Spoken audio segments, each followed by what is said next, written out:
नमस्कार. तुमचं स्वागत आहे दिवसाच्या ठळक घडामोडींमध्ये. पुण्यातील नसरापूर येथे 4 वर्षाच्या चिमुकलीवर अत्याचार करून खून केल्याची धक्कादायक घटना घडली. भीमराव कांबळे या आरोपी विरोधात संतप्त नागरिकांनी पुणे-बंगळुरू महामार्गावर रस्ता रोको केला. आरोपीला फाशीची शिक्षा देण्याची मागणी होत आहे. मुख्यमंत्री यांनी प्रकरण फास्ट ट्रॅक कोर्टात चालवण्याचे आश्वासन दिले, तर सुनेत्रा पवार यांनी पीडित कुटुंबाची भेट घेत न्याय मिळवून देण्याची ग्वाही दिली. महाराष्ट्र राज्य माध्यमिक व उच्च माध्यमिक शिक्षण मंडळाकडून फेब्रुवारी-मार्च 2026 मधील 12वीचा निकाल जाहीर करण्यात आला. राज्याचा एकूण निकाल 89.79% लागला असून यंदाही मुलींनी मुलांपेक्षा 6.35% आघाडी घेतली.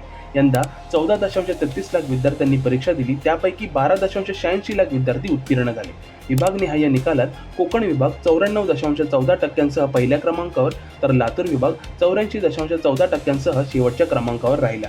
विशेष म्हणजे 26 विषयांचा निकाल 100% लागला असून दिव्यांग विद्यार्थ्यांचा निकाल 90.58% इतका नोंदवला गेला आहे.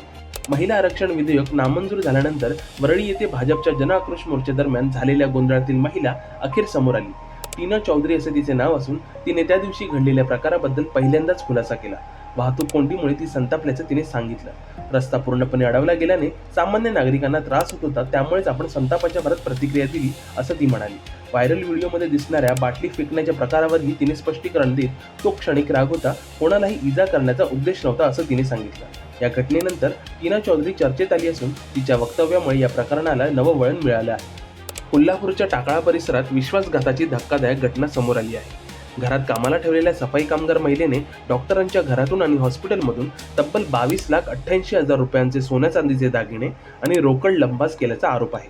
या प्रकरणी शबाना अरब हिच्या विरुद्ध राजारामपुरी पोलिसात गुन्हा दाखल करण्यात आला असून तिला चौकशीसाठी ताब्यात घेण्यात आले आहे.